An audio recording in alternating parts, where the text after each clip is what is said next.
CH-31 खात्मा। एक अंधेरा जंगल। 1:00 बजे रात के वो मुख्य डायन नाखून से सुनैना के शरीर में 3 नहीं उसके माथे, पेट और पैरों पे बनाती हैं। उसके बाद वो सुनैना के पास बैठकर अपने हाथ उस पर रख देती हैं, जिसके बाद अपनी आंख बंद कर वो ध्यान पे चली जाती हैं। तभी दीपक अपनी टैग फोर्स को इशारा करती हैं और टैग फोर्स 2 टीम्स में बह जाती हैं और अलग अलग हमला करने के प्लान के साथ वहां से निकल जाती हैं। लेकिन तभी उन 8 एंटिटीज में से 2 उन दोनों टैग टीम को देख लेती हैं और उसकी ओर चिल्लाती हुए भागती हैं। टैग टीम के पहले ग्रुप का कमांडर, उसने हमें देख लिया है। रिपीट, उसने हमें देख लिए हैं। कॉन्फ्लिक्ट को ओपन ग्राउंड में लेके आओ और सभी मिलके उस डायन पर हमला करो। ये सुन दोनों यूनिट के ऑफिसर्स मिलके उन पे गोलियां चलाते हैं, लेकिन उन दोनों एंटिटीज पे कोई इफेक्ट नहीं होता और वो उन सभी पे हमला करना शुरू कर देती हैं। उनके सोल्जर्स को इस तरह घायल होता देख एक अफसर अपने बैग से सोनिक बम निकलकर अपने साथियों को कहता है, इसका सैनिका, सभी अपने कान बंद करो। ये सुनती हैं, सभी अपने कान बंद करते हैं और वो शक्तिशाली सोनिक बीम वो उन दोनों डायनों के पास फेंकता है, जो कि एक बहुत शक्तिशाली आवाज़ की इतरांगे पैदा करता है, जिसके कड़ाकेदार आवाज़ से वो चौंक जाते हैं और घोड़ी देर के लिए अपनी पकड़ अफसरों पर कमज़ोर कर देते हैं, जिसके कारण उनके गिरफ्त के सैनिक वहां से खुद और अपने दोस्तों को बचा कर ले जाते हैं। ये देख बाकी के 6 डायन उन पे हमला करने के लिए आगे बढ़ते हैं, लेकिन उनकी मुख्य डायन अभी भी ध्यानमग्न है और उसके हाथों से ऊर्जा निकलती है, जिससे देख ऐसा लगता है कि वो सुनैना के प्राण को अपने अंदर खींच रही है। गौरव, ये ठीक नहीं हो रहे हैं, हमें कुछ करना चाहिए। रोहन और युक्ति को देख। उधर उन 6 डायनों को देख टैक्ट ऑफिसर्स के दोनों कमांडर्स उन पर बजूका से हमला कर देता है, जो एक प्रकार का रॉकेट होता है। हमले के बाद से उठे धुएं के गुबार को देख थोड़ी देर के लिए खुश होते हैं, लेकिन तभी उस धुएं को चीरते हुए वो 6 दानव उन अफसरों की ओर भागते हैं, जिससे देख वो कमांडर्स की हंसी रुक जाती है। उधर बाकी के 2 एंटिटीज भी उस सोनिक बम को अपने हाथ से मसल देते। रोहन, दीपक पलट के देखता है कि रोहन, युक्ति और गौरव ने बहुत सारी पेड़ के तने तोड़ लिए हैं जो पत्तियों से भरे हुए। रोहन, लाइटर फेंको। दीपक लाइटर फेंकता है और तीनों उन मोटे लकड़ियों के तनी को जलाकर उन एंटिटीज के पास फेंकते हैं। उन जलते हुए लकड़ियों को देख वो डायन पीछे हटने लगते हैं। तभी इसके एक सैनिक का किसी को भी नहीं छोड़ना। सभी सैनिक उन जलते हुए तनों को उठाकर वो उन डायनों को मारने लगते हैं। उस आग के बने हुए धाव से एंटिटीज के शरीर जलने लगते हैं और सभी कमजोर होने लगते हैं। गौरव, मैंने कहा था ना कि आग मददगार साबित होगा। क्या कहता है दीपक साहब? दीपक मुस्कुराकर अपने सैनिकों के पास देखता है और फिर अपने रेडियो पे कहता है, फायर ब्रीदर का इस्तेमाल करो। इसके ऑफिसर्स, जी सर। अपने बैग से 2 शक्तिशाली फायर ब्रीदर गन की मदद से वो भागते हुए राक्षसियों को हर तरफ से घेर लेते हैं और सभी उन पर आग से हमला कर देते हैं, जिसके कारण से सभी जल के मरने लगते हैं। ये देख दीपक तुरंत अपने अफसरों को कहता है, दीपक ऑफिसर्स में एंटिटी को घेर लो, कुछ भो हो, आज वो बच के जाना नहीं चाहिए। सभी उसमें एंटिटी को घेर लेते हैं, जिसकी अब आंखें खुल जाती हैं, जिसके कारण उसके हाथों से निकलने वाली ऊर्जा बंद हो जाती है। खड़े होकर वो आसपास अपने लोगों को देख चिल्लाने चीखने लगती हैं, पर अब किसी के आंख में हर नहीं होता। हाथों में जलती मशाल लेकर सभी उसके घेर लेते हैं और गौरव, युक्ति और रोहन भी उधर आते हैं अपने हाथ जलते हुए तने लेके। लेकिन अब सबसे बड़ी समस्या थी उस चुड़ैल को सुनैना से दूर करना, क्योंकि उसे बिना अलग किया वो उस एंटिटी पे हमला नहीं कर सकते। दीपक टीम, सतर्क रहो, ये आज यहाँ से जाना नहीं चाहिए, लेकिन इस बात का भी ख्याल रहे कि सुनैना को हम चोट ना पहुंचाए। ये देख वो चुड़ैल अब वो बेहोश सुनैना को अपने एक हाथ से उठा लेती हैं और वहां से कूद के भागने वाली होती हैं। तभी पीछे खड़े एक इस अफसर अपने जोरदार प्रहार से उस एंटिटी पे हमला करता है, जिसके कारण से सुनैना उस एंटिटी के हाथ से छूट नीचे गिर जाती हैं। गुस्से में आकर वो उस सैनिक को और पलटती है और उस पे हमला कर देती। टैक्ट अफसर टीम, हमला करो इस पे। अपने फायर ब्रीदर से वो उस चुड़ैल को जलने लगते हैं। भैरवनाथ की शक्ति के सामने वो असहाय हो जाती है, वो जमीन पर गिर जाती हैं और सभी अपना हमला उस पे तेज कर देते हैं। तभी कुछ ही दूरी पर खड़े गौरव को किसी की आवाज सुनाई देती है। को आवाज, उसके बाल को काटो, काटो उसके बाल। गौरव उसके बाल को काटी। तभी पूर्ण रूप से जाली हुई चुड़ैल वहां से गायब होकर दीपक के पीछे प्रकट हो जाती हैं और उसे अपने शक्तिशाली हाथों से दबोच लेती हैं। दीपक का हर टैक्ट अफसर नहीं, पूर्ण रूप से जली हुई वो डायन दीपक को हवा में उठाकर मारने वाली होती हैं, लेकिन इतने आग के हमले के बावजूद उस डायन के बालों पर कोई प्रभाव दिखाई नहीं पड़ता। दीपक को यूं मरता देख गौरव आसपास देखता है और महसूस करता है कि उसके पनकिट का सिक्का की शक्ति बढ़ती जा रही है। वो उस सिक्के को हाथ में लेता है जो अब चमक रहा था। फिर वो उसको हाथों में ले डायन की ओर भागता है।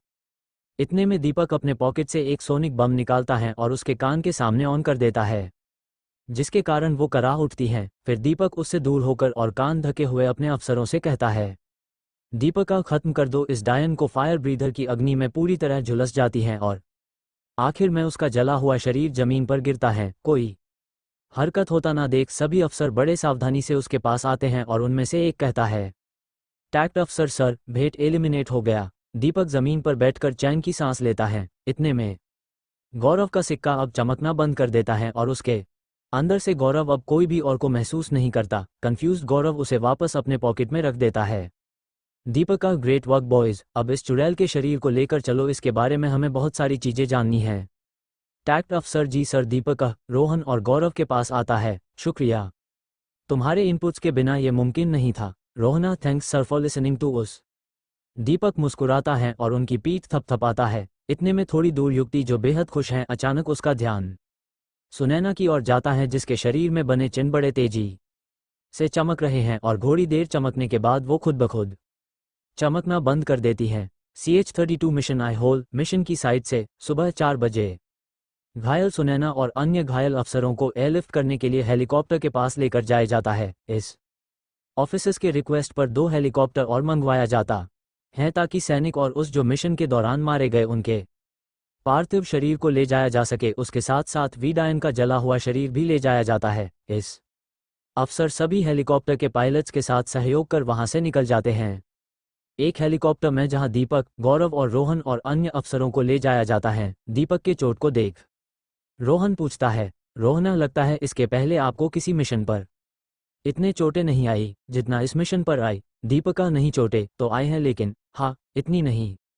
एक अफसर दीपक को ऑक्सीजन मास्क देता है लेकिन दीपक उसे साफ मन कर देता है। इस फैसिलिटी 6 बजे युक्ति सुनैना के साथ हर पल रहती हैं। मेडिकल रिप्रेजेंटेटिव्स के जरिए सुनैना को ICU वार्ड ले जाया जाता है। उसको स्ट्रेचर से ICU बेड में लेटाया जाता है। ऑक्सीजन मास्क लगा के सुनैना को 2-3 इंजेक्शन लगाया जाता है।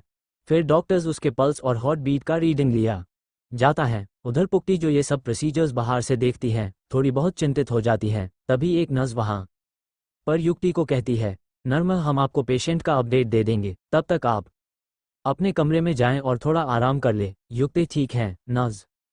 गौरव और रोहन दोनों ICU के बाहर युक्ति का इंतजार कर रहे हैं। युक्ति को देख दोनों खड़े हो जाते हैं और दोनों उसके पास आते हैं। रोहना, सुनैना कैसी हैं? युक्ति, नहीं पता, डॉक्टर्स अभी भी टेस्ट कर रहे हैं। फैसिलिटी का कैफेटेरिया सुबह के 7 बजे। रोहन, आखिरकार उस दाया का खत्म हो ही गया। युक्ति, हाँ, आखिरकार उस साए से मुक्ति मिली और अच्छा लगता अगर विमल और संगीता भी साथ होते। रोहन, हाँ, थोड़ा उदास होकर खुशी दुगनी होती अगर वो साथ में होते। फिर गौरव की ओर देखकर, क्या लगता है?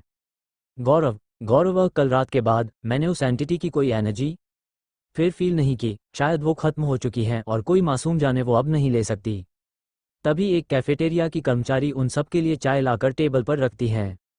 रोहना कप उठाकर और उस कर्मचारी को देखते हुए, थैंक यू कर्मचारी, वेलकम सर, ये कहकर वो कर्मचारी वहां से चली जाती हैं। रोहन थोड़ी चाप पौके युक्ति को कहता है, रोहन, युक्ति, तुम थोड़ा आराम कर ली, हम सुनैना का अपडेट तुम्हें दे देंगे। युक्ति चाय का कप उठाकर, नहीं, अब किधर नींद आएगी जब तक सुनैना को मैं सही सलामत देख नहीं लेती, तसल्ली नहीं मिलेगी। गौरव, कल रात उस डायन को मरने के पहले मुझे एक आवाज सुनाई दी। युक्ति, कैसी आवाज? क्या कहा उस आवाज ने? गौरव, वो आवाज ने कहा कि उसके बाल काट ले जाए, लेकिन ऐसा मैं कर पाता, इसके अफसरों ने उसे मार डाला। रोहन, उसकी बॉडी तो यहाँ के इसके अफसरों ने अपने साथ लाया है, तुम चाहो तो अब काट सकते हो। गौरव, नहीं, अब कोई फायदा नहीं, मुझे लगता ये काम हमें उसे मारने के पहले करना था। अपने पॉकेट से सिक्का निकलकर, और एक अद्भुत बात मैंने इस सिक्के को लेके महसूस की। युक्ति को देखकर इसकी शक्ति बहुत ज्यादा बढ़ गई थी। ऐसा लग रहा मानो ये कहीं गुना भारी हो गया हो। मुझे लगा कि इसके जरिए हम उस डायन को बेहोश कर सकते हैं, लेकिन वो भी मुहासे ना हो पाया। रोहन, ये सिक्का, क्या बात है इस सिक्के की? युक्ति, रोहन को देखकर, गौरव को ये सिक्का बुरहानपुर पहले बार जाने के समय मिला, लेकिन गौरव ने देने वाले को पहचान नहीं पाया। इसका कहना है कि इस सिक्का में प्रचुर मात्रा में पॉजिटिव एनर्जी है। रोहन, चाय पीने के बाद तो क्या हुआ? अभी नहीं तो फिर किसी और समय उसका इस्तेमाल कर लेंगे, इसमें इतनी परेशान होने वाली कौन सी बात है? युक्त चाय पीकर, एक बात तो कल रात मैंने भी ऑब्जर्व की। गौरव क्या? युक्त सुनैना के शरीर पर उस डायन ने 3 चिन्ह बनाए थे। जब वो डायन मर गई तब वो चिन्ह अपने आप सुनैना के शरीर पर चमकने लगे और कुछ देर चमकने के बाद उसने चमकना बंद कर दिया। मुझे अब तक समझ में नहीं आया कि ऐसा क्या हुआ उस वक्त जब ये चिन्ह चमक रहे थे और उस डायन ने सुनैना के ही शरीर पर क्यों ऐसे निशान बनाए। गौरव क्या? निर्दा चमक रहे थे। अचानक रोहन और युक्ति बेहोशों होकर जमीन पर गिर पड़ते हैं। गौरव, रोहन, युक्ति, क्या हुआ तुम्हें? उस बाय में नींद गोलियां डालकर तीनों को दी गई थी और जैसे ये हुआ इसके अफसर उधर भाग कर आते हैं। गौरव समझ जाता है कि ये उन अफसरों की कारस्तानी थी को। गौरव, क्या किया तुमने रोहन और युक्ति? गौरव उन अफसरों से लड़ने की कोशिश करता है लेकिन एक अफसर अपने गन से जोरदार प्रहार कर देता है गौरव पर और वो बेहोश हो अपने दोस्तों सहित जमीन पर गिर पड़ता है। Experimental lab facility. सुबह के 9 बजे उस दयान का शरीर की एक बहुत बड़े पानी से भरे हुए ट्यूब में डाल रखा है और वो ट्यूब बड़े बड़े यंत्रों और कंप्यूटर से जुड़ा हुआ है। कई वैज्ञानिक उस एंटिटी के शरीर पर शोध कर रहे हैं और सभी अपने प्रोटेक्टिव गियर में उस लैब में काम कर रहे हैं। थोड़ी देर बाद दीपक सूट से लैस उस लैब में आता है। वी उस एंटिटी के ट्यूब के पास आता है और उसके तैरते हुए लाश को देखता है। तभी एक सीनियर वैज्ञानिक दीपक के पास एक ऑब्जर्वेशन फाइल लेकर आता है। सीनियर वैज्ञानिक, गुड मॉर्निंग सर। दीपक, मॉर्निंग अबरार, कोई अपडेट? सीनियर वैज्ञानिक फाइल दीपक को देकर, सर हमने कई एक्सपेरिमेंट्स किया और इस एंटिटी के डीएनए को भी स्टडी किया और चौंका देने वाले रिजल्ट्स सामने आए हैं। दीपक फाइल के पढ़ते हुए हैं, क्या रिजल्ट्स चे आपके? सीनियर वैज्ञानिक, इसके डीएनए और इंसान के डीएनए में ज़्यादा फर्क नहीं है। दीपक चौंक जाता है और फाइल पढ़ने बंद कर देता है। क्या? सीनियर वैज्ञानिक, हो सर, हमने कई बार इस एंटिटी के डीएनए को टेस्ट किया लेकिन हर बार सशा में रहे हैं। इसमें कोई शक नहीं कि ये शरीर कोई अलौकिक प्राणी का नहीं बल्कि एक इंसान का है। दीपक, तो ये बॉडी किसकी है और कितनी पुरानी है? सीनियर वैज्ञानिक, ये बॉडी एक औरत की है और रिजल्ट्स के हिसाब से इसकी उम्र लगभग 85 साल होना चाहिए। दीपक, इंटरेस्टिंग, मुझे इस एंटिटी के रिलेटेड हर इन्फॉर्मेशन जल्द से जल्द मेरे टेबल पर होना चाहिए। Did make my self clear? Senior वैज्ञानिक, जी सर। CH-33 धोखा डिटेंशन चैम्बर। 11 बजे। दीपक, गौरव धीरे धीरे होश में आने लगता है। सर पे पट्टी और हाथ और पैर पलंग से बंधे होने के कारण गौरव अपने पलंग से उठ नहीं पाता। उसी कमरे में रोहन और युक्ति भी बेहोश हैं और अपने पलंग पड़े हुए हैं। उधर दीपक अकेला रोहन के पास बैठा हुआ और गौरव को पानी के छींटे मारकर उठाने की कोशिश कर रहा है। दीपक, उठो गौरव। उठी गौरव होश में आकर, कौन? कहाँ हूँ मैं? दीपक, मैं दीपक हूँ और तुम अभी भी फैसिलिटी में हो। गौरव, अचानक उसे रोहन और युक्ति की याद आती है। रोहन, युक्ति, सुनैना, क्या किया तुमने उनके साथ? दीपक, कुछ नहीं, वो अभी बेहोश हैं और बहुत जल्द एक नॉर्मल से जिंदगी जीने लगेंगे। हम उन्हें थोड़ी देर में इंजेक्शंस देंगे जिनके कारण उन्हें शॉर्ट टर्म मेमोरी लॉस होगा और वो इस और उस चुड़ैल के रिलेटेड सारी बातें भूल जाएंगे। उन्हें तो ये भी याद नहीं रहेगा कि वो कभी बुरहानपुर कब आए थे। गौरव, लेकिन क्यों कर रहे हो ऐसा? क्या किया है हमने? दीपक, तुम नहीं गौरव, केवल तुम्हारे दोस्त। इन्हें इस फैसिलिटी पर होना भी नहीं चाहिए लेकिन तुम्हारे कारण से ये यहाँ हैं। ये देखो, कुछ रिपोर्ट्स दिखाकर तुम्हारे डीएनए के सैंपल हैं। जब तुम बेहोश थे तब हमने तुम्हारे खून पर टेस्टिंग की। तुम्हारे डीएनए की अननेचुरल सीक्वेंसिंग काफ़ी अलग है। हमारे वैज्ञानिक तुम्हारे जीनोम सीक्वेंस को अभी भी स्टडी कर रहे हैं। गौरव, तुम क्या कह रहे हो? मुझे कुछ भी समझ में नहीं आ रहे हैं। दीपक, थोड़ा रिलैक्स पोजीशन में बैठकर चलो शुरू करते हैं। कभी तुमने ये सोचा है कि तुम्हारे देखने या महसूस करने की शक्ति तुम्हें क्यों मिली है? तुम्हें ही आवाज़ें क्यों सुनाई देती हैं? तुम ही भूत और प्रेतों से बात क्यों कर सकते हो? ये सभी शक्तियाँ तुम्हारे शरीर का एक अंग हैं। कभी सोचा है क्यों? क्योंकि ये शक्तियाँ तुम्हारे डीएनए को पूरी तरह सा बदल दिया है। तुम अब आम इंसान नहीं रहे और समय के साथ तुम्हारे शरीर में कई बदलाव होंगे जो तुम अकेले संभाल नहीं पाओगे। तुम्हें हमारी ज़रूरत पड़ेगी। गौरव, अगर मैं ना कहूँ तो हम चाहते तो तुम्हारे दोस्तों की तरह तुम्हारा भी यादाकत को ख़त्म करके अपने लिए काम करवा सकता थे लेकिन हमने ऐसा नहीं किया। हम जानते हैं कि तुम अपनी मन मर्जी से हमारी मदद करोगे। गौरव, लेकिन इतना लगाव का कारण जान सकता हूँ? दीपक, आज से 32 साल पहले हमने एक ऐसा एंटिटी का सामना किया जो बेहद ही ताकतवर था। उनकी उत्पत्ति सांप से हुई है और बहुत ही बड़े मात्रा में उत्तर भारत के पहाड़ों में पाए जाते हैं। वो रूप बदल सकते हैं और मांस भक्षण करते हैं और कई मनुष्यों को भी मार चुके हैं। लेकिन चिंता की बात वो नहीं है। चिंता की बात यह है कि वो धरती पर आते क्यों हैं। वो बेहद ही बुद्धिमान जीव हैं और धरती पर कुछ ढूंढ रहे हैं। हम चाहते हैं कि तुम्हारी मदद से हम उनके पहले हम उस चीज तक पहुंचे ताकि आकलन लगे सके कि उस राख्ती से मनुष्यों को तो कोई खतरा नहीं। गौरव, वो क्या ढूंढ रहे हैं? दीपका, हमारे आकलन के हिसाब से वो सिरों रत्न के पीछे हैं, जो कि अश्वत्थामा का विश्व विख्यात मणि है। पुराणों के अनुसार इस मणि का धारक अमर होगा और सभी जीवी में अत्यंत शक्तिशाली। गौरव, तो यहाँ भी अश्वत्थामा है। दीपक जी, हमने कभी नहीं कहा अश्वत्थामा एक काल्पनिक चरित्र है। हम इसे पूरी तरह से सत्य मानते हैं। गौरव, तो आपको कैसे पता कि वो सर्प जाति उस रत्न के पीछे पड़ी है? दीपका, क्योंकि उनमें से एक को हमने पकड़ा और बड़े ही कड़े टॉर्चर के बाद ये सभी बात उगलवाई, लेकिन वो हमारी कस्टडी में ज़्यादा दिनों तक जिंदा ना रह पाया और मारा गया। गौरव, ठीक है, मैं तुम्हारी मदद करूंगा, लेकिन तुम मेरे दोस्तों को इस खतरे से दूर रखोगे। मैं और लोगों को खोना नहीं चाहता। दीपका, हम भरोसा देते हैं कि वो इनसे दूर रहेंगे, लेकिन उनकी भलाई के लिए मुझे उन्हें इंजेक्शंस देना होगा, नहीं तो उनसे पीछा छुड़ाना मुश्किल नहीं।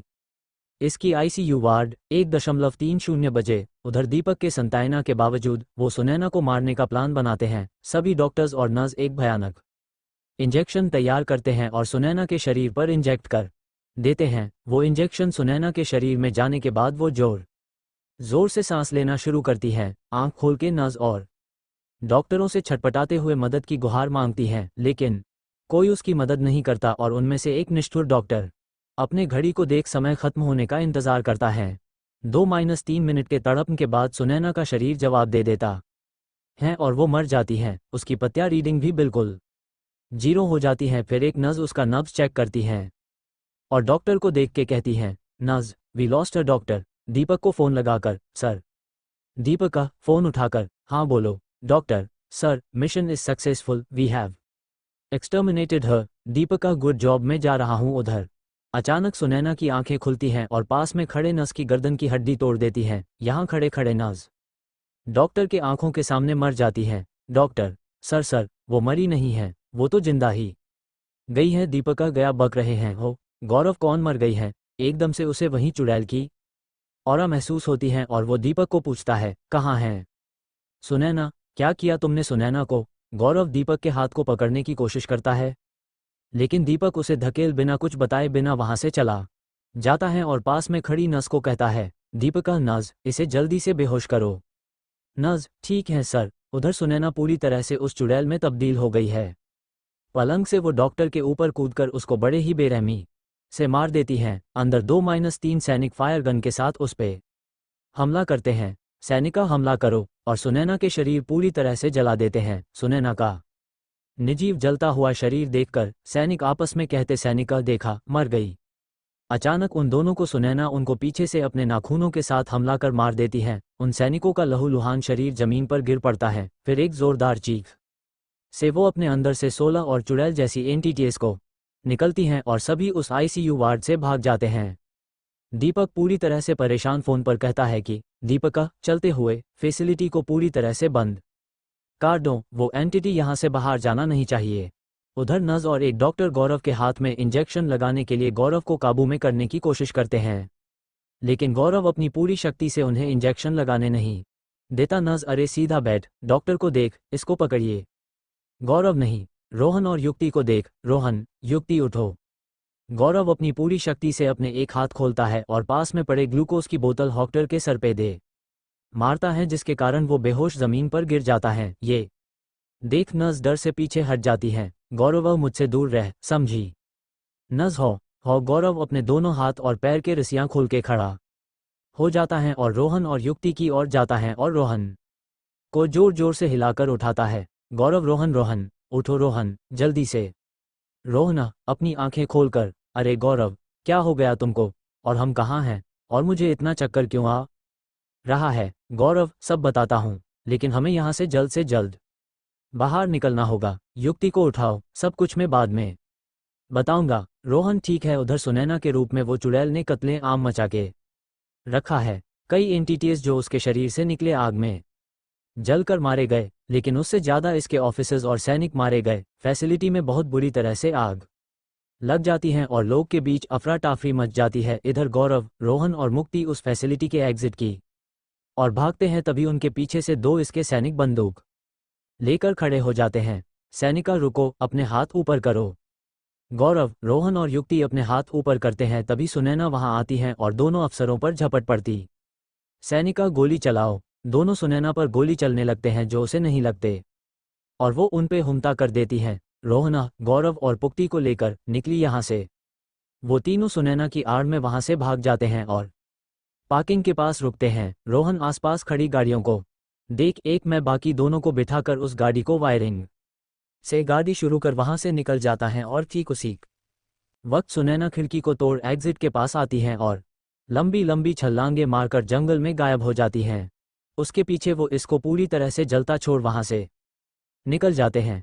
CH-34 इसका एक पुराना एजेंट। इसका फैसिलिटी शाम के 5 बजे इसकी फैसिलिटी पूरी तरह से जल गई है। अभी भी घायल लोगों को स्ट्रेचर में लेता कर एम्बुलेंस में अस्पताल भिजवाया जा रहा है। उधर पुलिस और स्थानीय एजेंसीज जांच पड़ताल करने वहां पर आई हुई हैं और लोगों से पूछताछ कर रही हैं। उधर दीपक की एक मीटिंग टेलीकॉन्फ्रेंस रूम में हो रही है। इसका सीनियर अधिकारी, कितने लोग मरे और कितने घायल हुए दीपक? दीपक का 83 लोग मर चुके हैं अब तक और 143 लोग घायल हुए हैं। इसका सीनियर अधिकारी, आप ये कैसे इतनी आसानी से कह रहे हो कि 83 लोग मारे गए? ये के बहुत बड़ा नंबर है दीपक, मैं मिनिस्ट्री को क्या जवाब दूंगा? दीपक का, हमें वे नंबर्स साझा नहीं करनी चाहिए। इसका सीनियर अधिकारी, हम लोगों की तरह काम नहीं करते जो सिर्फ प्रधानमंत्री को रिपोर्ट करती हैं। अभी वो स्टेटस पाने में कुछ और समय लग जाएगा, लेकिन तुम हमारे कैपेबल लीडर्स में से एक हो और तुम्हारे अंडर में इतने कर्मचारी मारे गए और तुमने मुझे बताना भी जरूरी नहीं समझा? दीपक, सर मेरे पास और कोई चारा नहीं था। हमें उस एंटिटी को किसी भी हाल में खत्म करना था और यही एक मौका था। लेकिन आज के हादसे के बाद ये समझ में आ गया है कि वो एंटिटी और सुनैना दोनों के DNA मर्ज हो गए हैं और उस एंटिटी की शक्तियों में भी कुछ इजाफा हुआ है। हमें बहुत जल्द कुछ करना होगा, नहीं तो बहुत देरी हो जाएगी। इसका सीनियर अधिकारी, और उन सैनिकों के ऊपर जो हमला हुआ उस केस की क्या प्रोग्रेस है और उस रत्न का क्या अपडेट है? दीपक, हम उस पर भी काम कर रहे हैं सर। इसका सीनियर अधिकारी, हम नॉट एक्सपेक्टेड, तुमसे बहुत ज़्यादा उम्मीदें हैं दीपक। दीपक, मैं एंश्योर करता हूं कि जल्द से जल्द सारी केसेस सुलझा दूंगा, बस मुझे समय और रिसोर्सेज चाहिए। इसका सीनियर अधिकारी, ठीक है, लेवल 2 क्लियरेंस के लिए तुम अप्लाई करो। मुझे वो भागे हुए लोग जल्द से जल्द इसके गिफ्ट में चाहिए। समझा गए दीपक? जरूर सर, ऐसा ही होगा। उच्च गाड़ी में रोहन, गौरव और युक्ति हाईवे को पार कर रहे हैं। रोहन, सिरो रत्न, अश्वत्थामा हमारा पीछा कर छोड़ेगा? गौरव ने उन सभी बातों का खुलासा रोहन और युक्ति के साथ कर चुका था जो बाटिनी उसने अकेले में दीपक के साथ की, और उन बातों को सुन युक्ति और रोहन दांग रह गए। गौरव, नहीं पता, लेकिन वो मेरी मदद मांग रहा था। युक्ति, मुझे तो गुस्सा आ रहा है ये सोच सोच के कि उसने कितनी बातें हमसे छुपाई, और अगर वो पहले से उन बातों को स्पष्ट तरीके से कह देता तो हमें इतनी तकलीफ उठानी नहीं पड़ती। रोहना पुक्ति, वो एक कॉन्फिडेंशियल यूनिट का हेड है। जाहिर है कि वो ये कभी नहीं चाहेगा किसी के डिटेल्स सिविलियंस यानी हम टेक लीक आउट हो। लेकिन हाँ, अगर उसे गौरव की मदद चाहिए थी तो वो अलग से केवल गौरव को रीच आउट करता। हम तो बस लपेटा में आ गए। युक्ति, लेकिन एक बात अब तक क्लियर नहीं हुई, हमने तो उस एंटिटी को मार दिया था तो वो बच कैसे गई और फिर से सुनैना के शरीर को उसने कैसे जकड़ लिया? मुझे तो डर लग रहा है सुनैना को लेकर, जाने किन हालातों में होगी वो। गौरव, मुझे नहीं पता कि कैसे वो बच गई, लेकिन जब तक वो एंटिटी उसके अंदर है वो सुरक्षित है। हमें पहले अपनी फिक्र करनी चाहिए। अब तक पुलिस हमारे पीछे थी, अब इस वाले भी पीछे हैं और हमारी सारे जरूरी सामान और दस्तावेज भी उनके गिरफ्त में हैं। उनको ज़्यादा देर नहीं लगेगी हम तक पहुंचने में हैं। रोहन, तो क्या करे भाई, तू ही बता। शक्तियां होने के बावजूद ना ही हम विमल को बचा सके ना ही संगीता को, और अब सुनैना का भी आता पता नहीं। अब भगवान जाने क्या होगा आगे। ये सुन गौरव थोड़ा सा गुस्सा में आ जाता है। ये देख रोहन कहता है, रोहना, अरे भाई, तुझे नहीं कह रहा हूं, अपनी सारी टीम के मेंबर्स को कह रहा हूं। शक्तियों से मतलब था एकता की शक्ति। तभी कुछ दूरी में उन्हें गाड़ियों का एक हुजूम दिखाई देते हैं। रोहन अपनी गाड़ी रास्ता में रोक देता है। युक्ति, क्या हुआ रोहन, इतनी गाड़ियां क्यों रुकी हुई हैं? रोहन, लगता है चेकिंग चल रही है। गौरव की बात सही निकली, शायद चेकिंग हमारे लिए ही है। कुछ भी हो जाए हम यहाँ से आगे नहीं बढ़ सकते। रोहन अपनी गाड़ी घुमाकर उस हुजूम के उल्टे चल देता है। युक्ति, पीछे देख युक्ति, हरे यही तो इकलौता रास्ता है बुरहानपुर जाने का, अब हम क्या करें? रोहन, हमें जंगल के रास्ते होते हुए बुरहानपुर जाना पड़ेगा। हो सके तो ये गाड़ी कुछ देर के बाद जंगल में ही छोड़नी पड़ेगी, नहीं तो बहुत प्रॉब्लम हो जाएगी।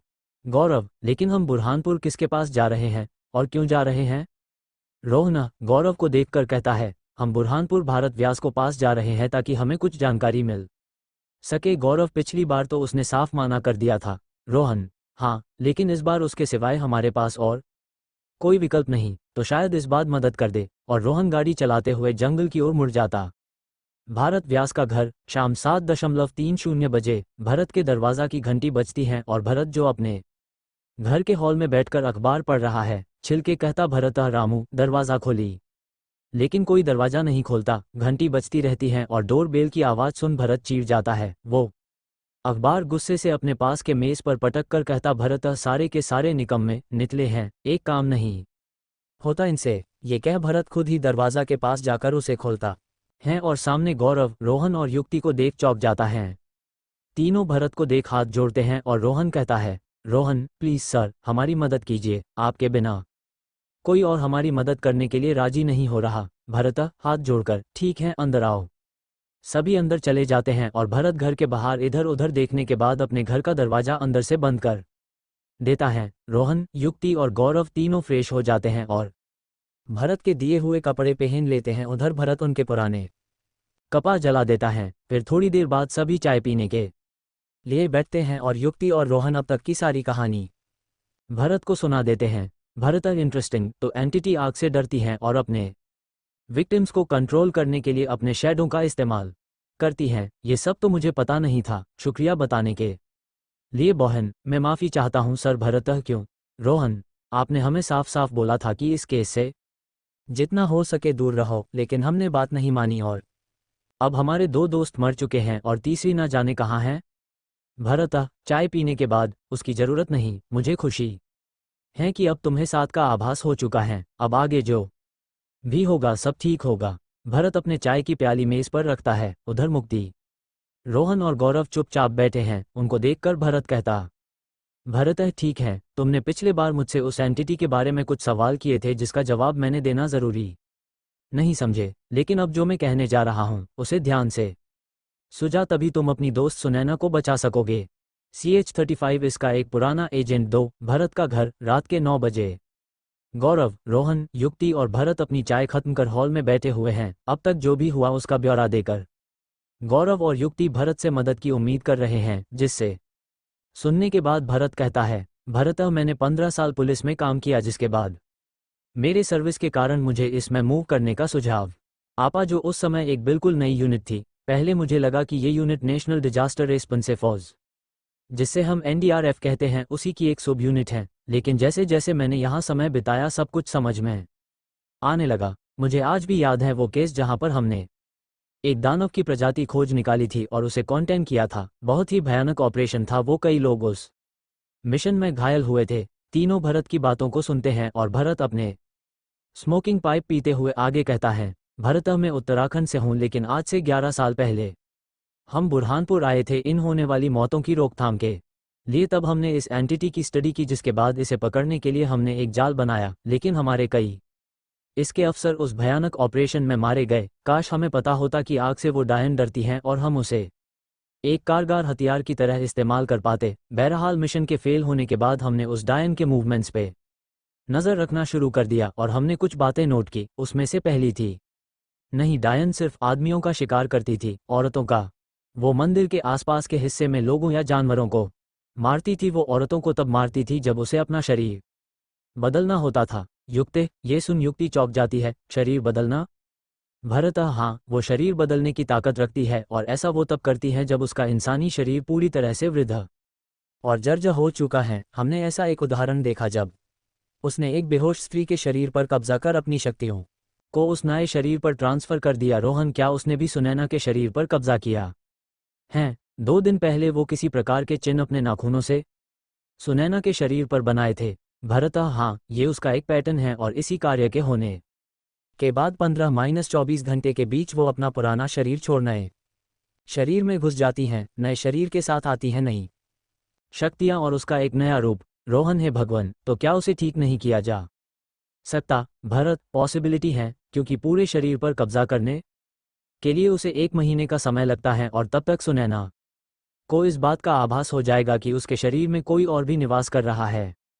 गौरव तो इसे कैसे ठीक किया जा सकता है भरत? अभी तक हमने किसी को ठीक होते हुए नहीं देखा, इसलिए हमें ऑर्डर दिया गया था उस नए शरीर को दिखते हैं मार देने के लिए, लेकिन उस डायन ने हर बार अपनी फुर्ती से अपनी नई शरीर को हमसे बचा लिया। गौरव तो इसका मतलब है कि उन्होंने सुनैना को कैप्टिविटी में मारने की कोशिश की, और अगर वो डायन की आत्मा उसमें ना होती तो सुनैना कभी बच ही नहीं पाती। तो एक तरह से सुनैना को जीवन दान मिला है भरत हो, पर ज्यादा दिनों के लिए नहीं। महीने बाद सुनैना सुनैना नहीं रहेगी, वो उस खतरनाक डायन में परिवर्तित हो जाएगी। वो डायन अपने आप को जिंदा रखने के लिए अपना शरीर निरंतर बदलती है। उसका शरीर एक काले धुएं जैसा दिखाई पड़ता है और उसे मारना संभव नहीं युक्त है। लेकिन ऐसा है तो उस डायन ने संगीता को क्यों मारा भरत? क्योंकि संगीता उसका शरीर बनने के लायक नहीं थी। वो उस शरीर को ढूंढती है जो मन और बुद्धि से बहुत शक्तिशाली है और जिसने कोई विकट समस्या का सामना ना किया हो। जो भी व्यक्ति का जीवन हंसी खुशी में बीता है वो उसकी शरीर बनने में सबसे ज्यादा कारगर साबित होती है। युक्त मतलब संगीता यूं ही मारी गई भरत? मरने तो तुम सब वाले थे, लेकिन सुनैना तक आते आते उसका टारगेट तुमसे हट गया। अब जब तक वो सुनैना के शरीर पर पूर्ण कब्जा नहीं कर लेती वो किसी को भी नहीं मारेगी। रोहन उदास होकर, हे भगवान, ना ही हम विमल को बचा सके ना ही संगीता को, और अब लगता है कि हम सुनैना को भी खो देंगे। भरत स्मोकिंग पाइप से स्मोक करते हुए, लगता है कि तुम लोग विमल के बारे में नहीं जानते है। रोहन क्लोन? गौरव क्या कह रहे हैं आप? वो क्लोन कैसे हो सकता? युक्त कौन सी बात भरत? विमल इसका बनाया हुआ एक क्लोन है। भरत तुम्हें शायद नहीं पता, लेकिन विमल की उत्पत्ति तभी हो गई थी जब मैं इसके लिए काम किया करता था। उसका मैं पर्पस इन्फिल्ट्रेशन और जानकारी इकट्ठा करने के लिए हुआ था, और जब मैंने तुम लोगों को विमल के साथ मेरे घर पे देखा मैं तभी समझ गया था कि तुम लोग अब फैसिलिटी की राडार में आ चुके हो।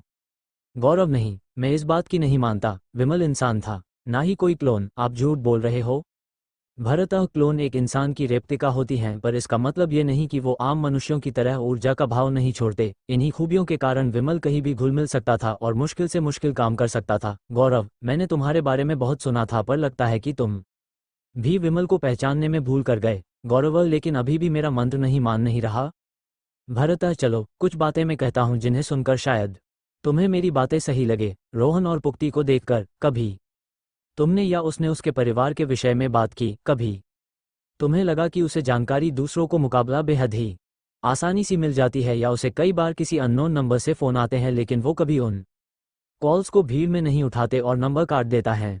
भरत के इतना कहते हैं गौरव को पाद आता है कि किस तरह अपने फोन कॉल्स को कभी उसके सामने एड्रेस नहीं करता था। भरत की बात सुनकर रोहन कहता है, रोहन, ये सब चीजें तो हमने ना ही कभी नोटिस की और ना ही हमने कभी विमल पर शक किया। भरत, शक में नहीं आना एक अच्छे जासूस की निशानी है, और ये सब विमल के डीएनए सीक्वेंस में था, इसलिए उसे पकड़ना तुम्हें ही क्या दूसरों के लिए भी मुश्किल था। और एक बात और बताऊं, विमल एक लौटा क्लोन नहीं था। इसके फैसिलिटी में 5 ऐसे क्लोन और हैं जो बेहद ही खतरनाक।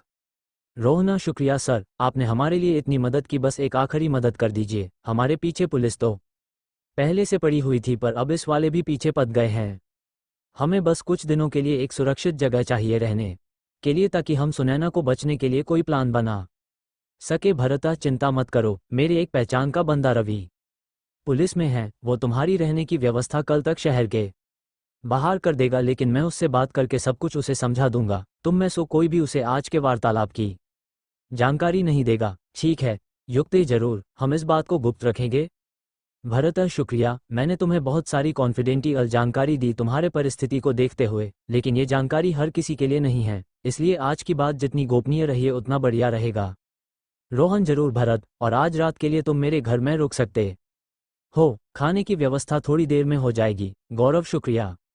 रात के 11 बजे रोहन, युक्ति और गौरव तीनों रोहन के कमरे में चीजें डिस्कस करते हुए। रोहना, आज का दिन बहुत अजीब था। विमल, सुनैना और उस एंटिटी की जानकारी से तो मेरा सर घूम गया है।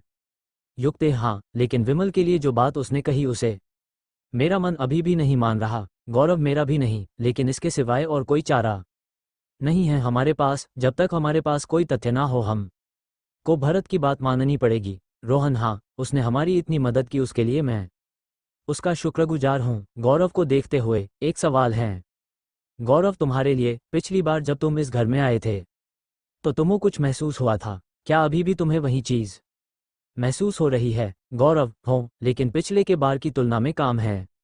लेकिन कोई शक्ति जरूर है जो इस घर में है। मुझे थोड़ी देर के लिए लगा कि मैं उससे इसके बारे में पूछूं, लेकिन समय मिला ही नहीं। फिर कभी पूछ लूंगा। रात के 12 बजे भरत का कमरा। भरत अपने हॉल से अपने कमरे के तरफ जाता है और अपने कमरे के दरवाज़ा को खोल कमरे के अंदर आता है। अपना कुर्ता उतारकर उसे हैंगर में टांग देता है और कमरा बंद कर देता है। फिर घड़ी देखने के बाद सोने के लिए आगे बढ़ता है, लेकिन उसके पहले वो अपने बाथरूम की तरफ मुड़ता है और बाथरूम का दरवाज़ा खोल अंदर जाता है।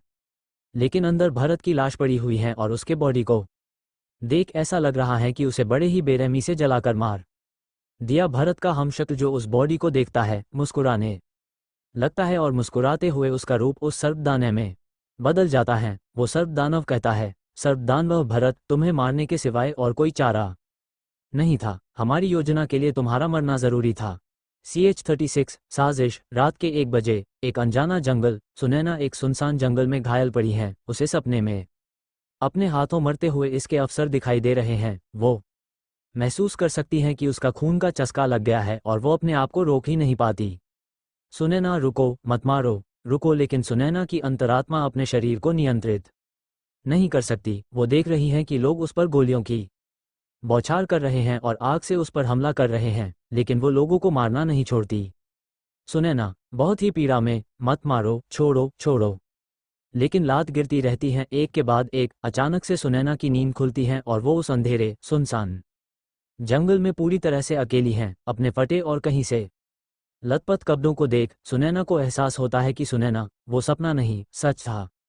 सुनैना खड़ी होकर जंगल में घूमने लगती है। उस ठंडी रात में भी उसे किसी प्रकार की ठंड नहीं लगती। चलते चलते वो एक झील के पास आती हैं और वो झील के पानी से अपना चेहरा और खून में लगे कपड़े धोती हैं। चेहरा धोने के बाद वो अपना दर्पण पानी में देखती हैं और अचानक से उसके दर्पण के जगह उसे थी चुड़ैल का चेहरा दिखाई देता है। तो चेहरा देख वो डर जाती हैं। अचानक वो एंटिटी उससे बातें करने लगती हैं। डायना, अब हम एक है। बहुत जल्द मैं तुम्हारे शरीर पर कब्जा करूंगी। सुनैना, नहीं, ऐसा कुछ नहीं होगा। डायना, हम बहुत जल्द एक हो जाएंगे, बस कुछ ही दिनों का इंतजार है। सुनैना, नहीं, ऐसा कुछ नहीं होगा। चिल्लाकर, ऐसा कुछ नहीं होगा। ये कहकर सुनैना पानी में बहुत बड़ा सा पत्थर फेंकती है और उस एंटिटी की आकृति गायब हो जाती हैं। उसके छवि पानी से गायब होने के बाद वो उस झील के किनारे बैठ जाती हैं और कहती हैं, सुनैना, गौरव, गौरव, अगर मुझे सुन सकते हो तो मेरी मदद करो, मदद करो मेरी। ये कह सुनैना रोने लगती हैं और रोते रोते वो पास के पेड़ के नींव के पास बैठ जाती है। भरत के घर, 2 बजे रात के। सुनैना की चौथा सुन्न गौरव की नींद टूट जाती है और वो उठकर पलंग में बैठ जाता है। वो आसपास देखता है और युक्ति और रोहन को चैन से अपने अपने पलंग पर सोते हुए देखता है। फिर पास में पड़े पानी की गिलास उठाकर पानी पीता है। तभी गौरव को एक अलग सी सनसनी सी महसूस होती है। वो अपने कमरे के बंद दरवाजे की ओर देखता है और उसे ऐसा लगता है कि कोई उसके कमरे के बाहर घूम रहा है। गौरव को एक बहुत शक्तिशाली ऑरा की अनुभूति होती है और वो अपने छड़ी के सहारे दरवाजे तक जाता है और दरवाज़ा खोलकर बाहर देखता है। वो पूरा गलियारा खाली है और अंधेरे से भरा हुआ है। वो धीरे धीरे कर बाहर आता है और ऑरा को फील करने की कोशिश करता है और उस ऊर्जा स्रोत के पीछे पीछे चल देता है। एक धीमी आवाज़ की उपस्थिति गौरव को चौकन्ने कर देती है और धीरे धीरे चलते हुए वो उस आवाज़ की स्रोत तक पहुंचता है। वो अभी घर के पहली मंजिल में है जो बिल्कुल चरके हॉल जैसा लगता है। केवल फर्क ये है कि उस जगह एक बहुत बड़ा शीशा लगा है जिससे कोई भी बाहर की ओर देख सकता है। उस चांदनी रात में गौरव भरत व्यास को शीशे से बाहर चांद को देख रहे थे। ये देख गौरव सोचता, गौरव, वह ये इतने रात यहाँ पर क्या कर रहे हैं। गौरव थोड़ी देर तक भरत को देखता है जो उस खिड़की से चांद को एक टक टाक रहे हैं। फिर उसके शरीर में कुछ हलचल होती है और वो पीछे मुड़ता है। तभी उसके शरीर में गहरे घाव गौरव को दिखाई देती हैं। गौरव, ये क्या है?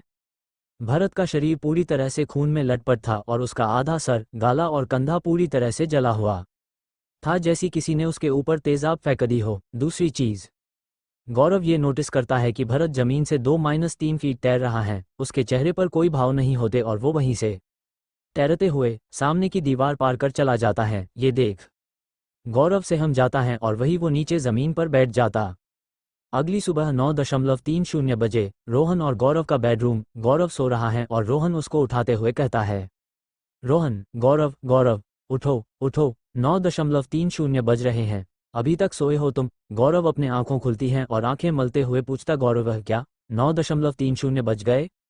रोहन, हाँ, वो इंस्पेक्टर रवि नीचे आया हुआ है, जल्दी से रेडी हो जाए, हमें जल्द से जल्द इस शहर को छोड़ निकलना है। ठीक है गौरव, हाँ 10-15 मिनट दे दो, मैं नीचे आ जाता हूँ। ये कहकर रोहन कमरे के बाहर चला जाता है। गौरव, कल रात जो भयानक मंजर मैंने देखा उसे मैं कभी नहीं भूल सकता। उस हादसे के बाद तो मुझे नींद नहीं आ रही थी, बड़ी मुश्किल से 6 बजे के आसपास में सोया हूँ। अब जितनी जल्दी हो सके यहाँ से निकलना है मुझे। ये कहकर गौरव बाथरूम में फ्रेश होने के लिए जाता है। सुबह के 10 बजे भरत के घर का हॉल में रोहन, युक्ति, रवि और भरत बैठे हुए हैं। भरत रोहन से रवि को मिलते हुए कहता है, भरत, इनसे मिले, इनका नाम रवि है, ये तुम्हें एक सुरक्षित जगह पहुंचने में मदद करेंगे। रोहन, हेलो रवि। रथे, हेलो। भरत रवि की ओर देखकर, और ये युक्ति है। युक्ति, हेलो रवि। हेलो युक्ति। दोनों रोहन और युक्ति की ओर देखकर, मैंने सुना विमल और संगीता के बारे में, सुन के बुरा लगा। भरत बात को टालते हुए, रोहन और युक्ति, मैंने रवि से बात करके सब कुछ उसे साफ साफ समझा दिया है, अब तुम लोगों को कोई तकलीफ नहीं होगी। ये पुलिस में है और मेरा सबसे चहेता लड़का, ये तुम्हारी मदद करेगा युक्तेश जी। रवि, बहुत देर ही गई, अभी तक गौरव नीचे नहीं आया, उसकी तबीयत तो ठीक है? रोहन, हाँ, कल रात को थोड़ा देर से सोया तो उठने में देरी हो गई, वो बस कुछ ही देर में नीचे आ जाएगा। रवि, ओह। तभी भरत का नौकर चाट लेकर वहां आता है और चाय दे पर रखता है। भरत, चलो सभी एक एक कप लीजिए। सभी अपनी अपनी चाय की प्याली उठाते हैं और चाय पीने लगते हैं। उधर गौरव अपने कमरे से हॉल में आता है और भरत को जिंदा देखकर चौंक जाता है, लेकिन अपने भावनाओं को सबके सामने जाहिर होने नहीं देता। वो उन लोगों के बीच सभी के सामान लकार खड़ा हो जाता है। भरत, अरे गौरव, आओ बैठो, नींद तो अच्छी है, कोई परेशानी तो नहीं हुई तुम्हें? गौरव, नहीं, सब कुछ अच्छा था। भरत, तो चाय पी लो। गौरव, नहीं, जब हमें निकलना चाहिए, नहीं तो आपको प्रॉब्लम्स हो सकती हैं। भरत, चले जाना, इतनी जल्दी क्या है? रोहन, नहीं सर, गौरव ठीक कहता है, हमें जल्द से जल्द निकालना पड़ेगा। अपनी चाय की प्याली मेज पर रखकर, मैं अपना सामान लेकर आता हूँ। रवि, ठीक है, आप लोग अपना सामान बाहर खड़ी मेरी जिप्सी पर रख दे, मैं थोड़ी देर भरत सर से बातें करके आता।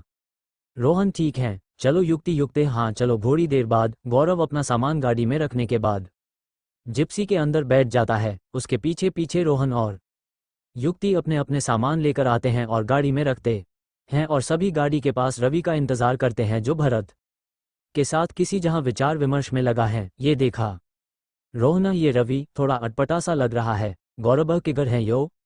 रोहन भरत के साथ बातचीत कर रहा है। गौरव, मैंने कल सपने में सुनैना को देखा, किसी जंगल में फंसी हुई थी और मदद की गुहार लगा रही थी। युक्ते, भगवान उसको शक्ति दें, हमें उसकी मदद जल्द से जल्द करनी होगी, कुछ ना कुछ तो रास्ता जरूर निकल आएगा। गौरव, हम पूरी कोशिश करेंगे, लेकिन तब तक जैसा मैं कहूँ वैसा करना। इस रवि पर ज्यादा भरोसा मत करो। रोहन, क्यों?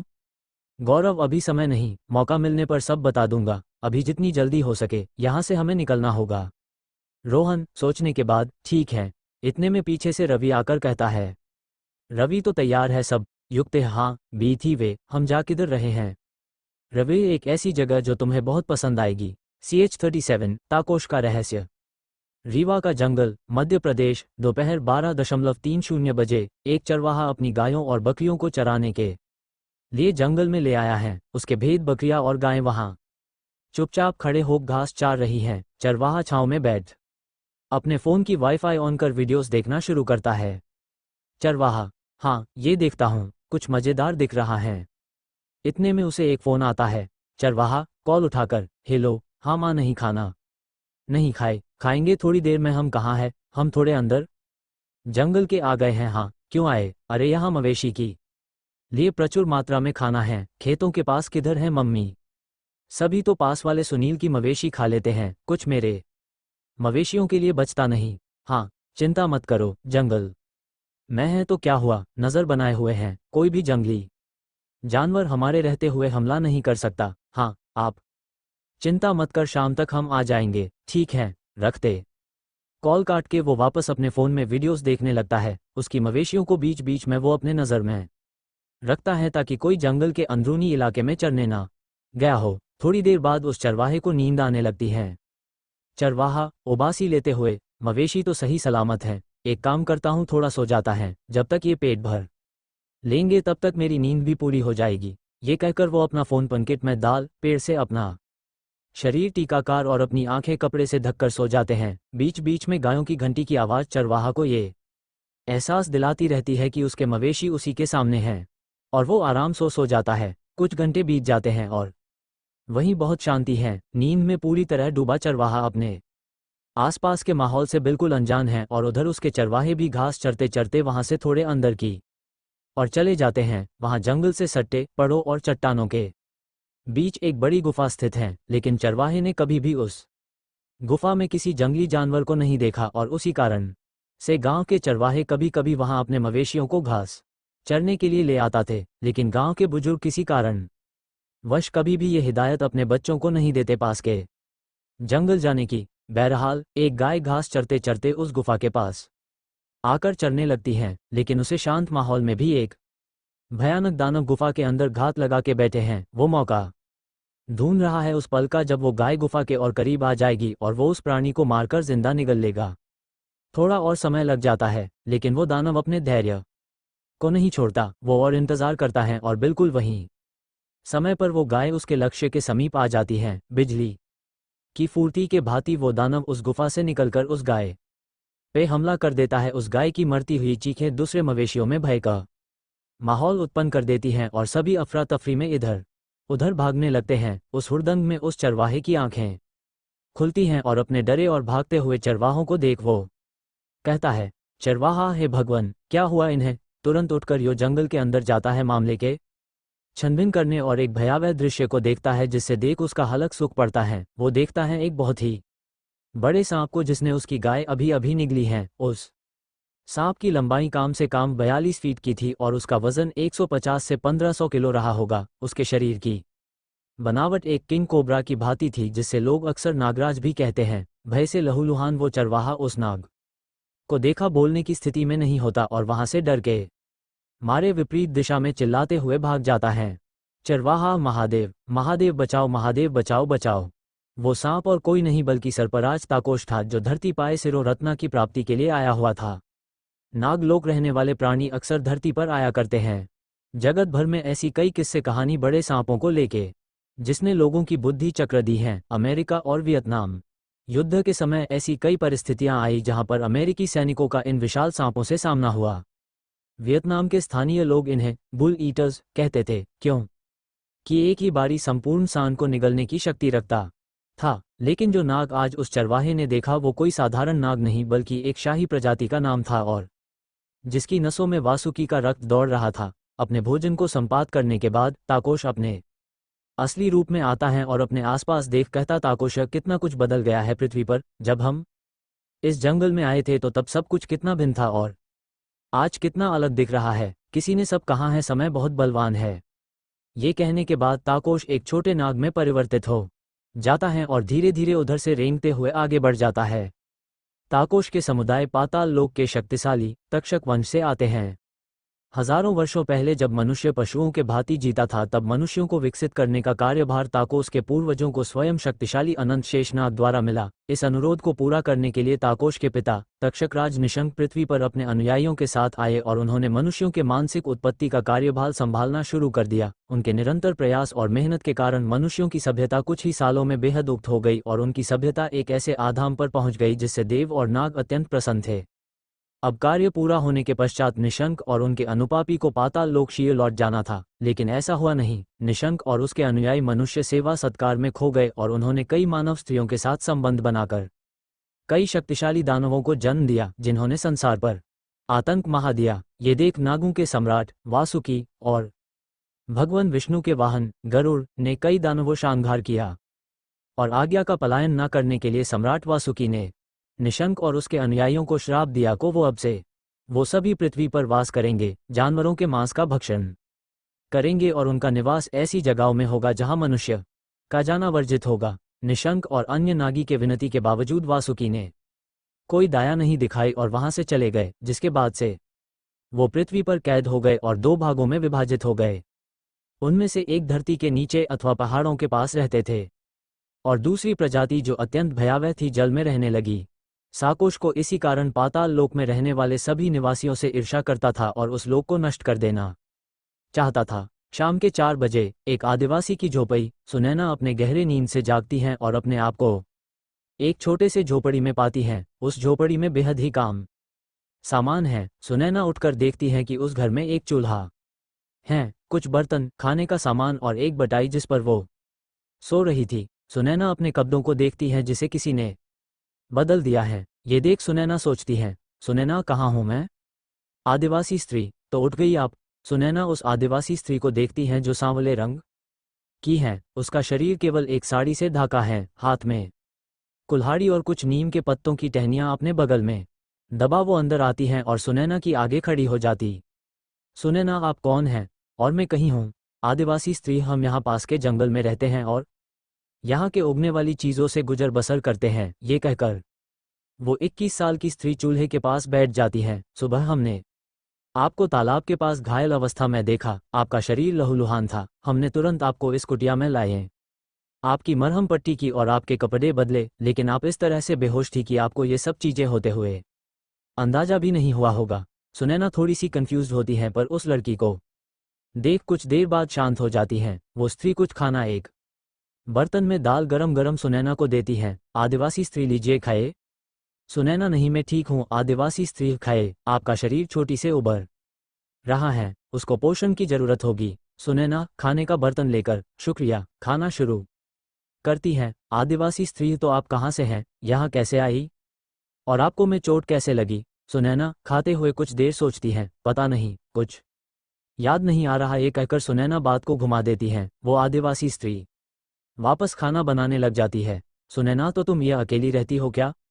आदिवासी स्त्री, नहीं, हम अपनी बहन और माँ के साथ रहते हैं। अभी मैं अकेली हूँ। मेरी माँ और बहन सेहद इकट्ठा करने जंगल गई हैं। जैसी वो वापस आएंगे मैं आपको ग्रहद खिलाऊंगी। सुनैना मुस्कुराती है। आदिवासी स्त्री, आप जब तक यहाँ रहना चाहे आप रह सकते हैं। किसी चीज़ की ज़रूरत पड़े तो हमें बता दीजिएगा। सुनैना जी। उधर ताकोश अपनी गुफा पर वापस जाता है जहाँ पर पहले से ही उसका 2 अनुयायी मौजूद हों। उन्हें देखकर ताकोश अपने नागमान्य रूप में आता है। ताकोश का मंत्री, प्रणाम महाराज। योजना के अनुसार भरत को मार दिया गया है और उसके शरीर को नहर में फिकवा दिया गया है। अब हम अगले पड़ाव के पास बढ़ रहे। ताकोश, अद्भुत, उस गौरव को शक तो नहीं हुआ? ताकोश का मंत्री, नहीं महाराज, प्रत्याश के अनुसार उसे इस बात का आभास नहीं हुआ। ताकोश, ठीक है, बस कुछ ही समय की बात है। एक बार हम उस गौरव को अगवा कर ले तो हमारा कार्य सरल हो जाएगा। बहुत जल्द हमें वासुकी के श्राप से छुटकारा मिलेगा। ताकोश के मंत्री, अवश्य महाराज, विजय आपकी ही होगी। उधर रवि अपनी गाड़ी में रोहन, युक्ति और गौरव को लेकर ड्राइव कर रहा है। चारों के बीच एकदम सुनसान माहौल है। इस चुप्पी तो तोड़ने के लिए युक्ति रोहन से कहती, युक्ति, तो रोहन जी, आप कितने सालों से बुरहानपुर में? रोहन, मेरा जन्म यही हुआ है और यही का ही हूँ। युक्त मुस्कुराती हुए, बढ़िया, तो अब हम किधर जा रहे हैं? भरत सर ने आपसे क्या कहा? रोहन युक्ति के कोई सवाल का जवाब नहीं देता और गाड़ी चलता रहता है। ये देख युक्ति भी चुप हो जाती है, जिससे देख रोहन युक्ति को देख मुस्कुरा देता है। थोड़ी देर गाड़ी बलाने के बाद रवि देखता है थोड़ी दूर पर एक नाका है जहाँ ये कुछ पुलिस वाले खड़े हैं। ये देख वो अपनी गाड़ी रास्ते के साइड पर लगाकर कहता है, रवि आप लोग इस हाईवे पर उतरना नहीं, आगे पुलिस खड़ी हैं, मैं उनसे थोड़ी देर मिलके आता हूँ। गौरव, रोहन, ठीक है। ये कहकर रोहन गाड़ी से उतर जाता है। उसके थोड़े दूर जाने के बाद रोहन अपने दोस्तों से कहता है, रोहन, मैंने कहा था ना कि ये थोड़ा अजीब है। युक्त, हाँ यार, बहुत अजीब, किसी भी सवाल का जवाब ठीक से नहीं देता। रोहन गौरव को देख के, तुम्हें क्या लगता है, क्या हम इस पर भरोसा कर सकते हैं? भरत के कहने पर हम इसके साथ यहाँ तक आए हैं और बुरी तरह से फांस गए हैं, भाग भी नहीं सकते। युक्त, सही कहा गौरव, भरत मारा गया है।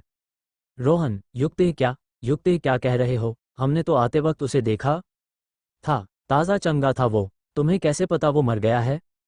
गौरव, कल रात मैंने भरत की आत्मा को उसके घर भटकते हुए देखा था। उसके शरीर को देखकर लग रहा था कि उसकी बड़ी ही निर्मम हत्या हुई है। रोहन, फिर वो भरत व्यास कौन था जिससे हम उसके घर पर मिले थे?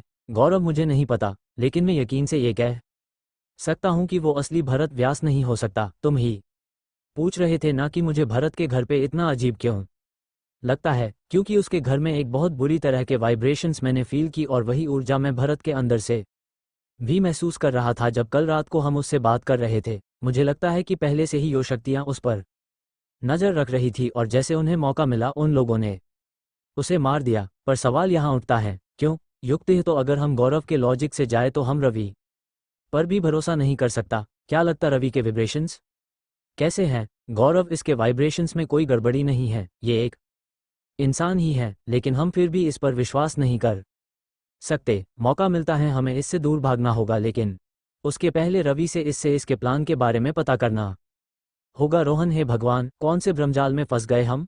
इतने में रवि अपनी बातचीत पुलिस वालों से खत्म कर वापस होनी गाड़ी की ओर आता है।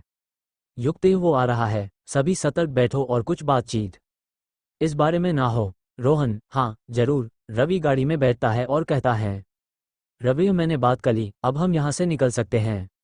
रोहन, ठीक है, शुक्रिया। रवि अपनी गाड़ी स्टार्ट कर नाके की ओर जाता है और वहां खड़े हवलदार उसे सल्यूट कर नाका खोल देते हैं, जिसके बाद वो नाके को पार कर दूर निकल जाते हैं। उधर दीपक अपनी इस अफसरों के साथ उस गाड़ी का पता लगा लेते हैं जिस पर रोहन और बाकी सभी लोग बैठकर फैसिलिटी से भागे थे। उस गाड़ी का मुआयना करते हुए दीपक अपने अफसरों से सवाल पूछता है, दीपक का किसी ने देखा उन लोगों को यहाँ से भागते हुए? सीनियर अफसर, नहीं सर, किसी ने उन्हें नहीं देखा, लेकिन लगता है कि वो बुरहानपुर की ओर गए हैं। दीपक, अब भागने दो उनको, देखते हैं कब तक भागते हैं।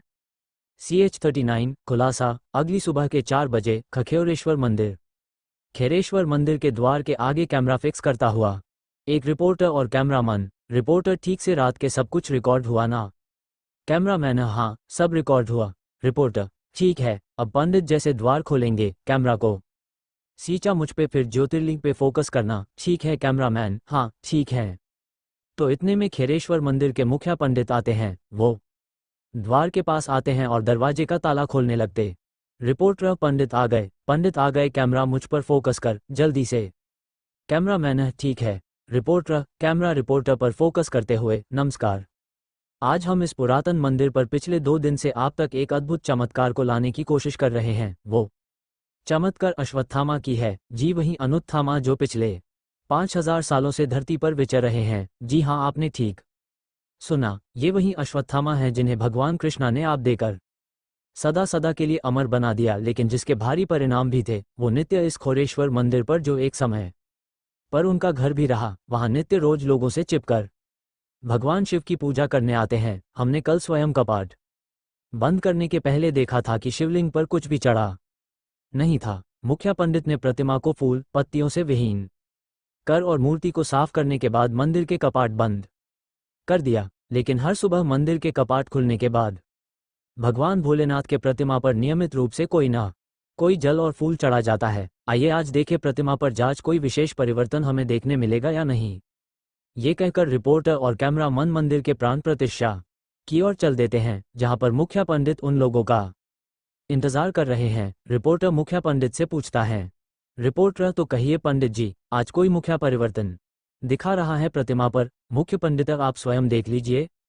रिपोर्टर, शिवलिंग को देखते हुए तो आप देख सकते हैं कि कल रात प्रतिमा पर ना तो किसी प्रकार का पानी था, ना ही कोई फूल, लेकिन अब शिवलिंग ऐसे प्रतीत हो रहे हैं कि किसी ने अभी अभी जल चढ़ाया हो। हाथ लगाकर प्रतिमा को कैमरा पर दिखाते हुए, ये देखिए मेरे हाथ पर भी पानी लग गया है और इसके अलावा प्रतिमा के आसपास फूल भी भीगू हुआ। थोड़े से कंफ्यूज्ड, ऐसा प्रतीत हो रहा है कि किसी ने अभी अभी शिवजी की पूजा की हो। ये कहकर वो रिपोर्टर कैमरामैन सहित दरवाजे के बाहर आ जाते हैं और कैमरा पर कहता है, रिपोर्टर, लेकिन ऐसा हो पाना तो बिल्कुल कठिन है, क्योंकि पूरी रात हमने इस मंदिर की निगरानी की। थोड़ी देर के लिए हमारी भी आंख लग गई, उसके बावजूद हमारा कैमरा निरंतर मंदिर के इस हिस्सा को रिकॉर्ड कर रहा था।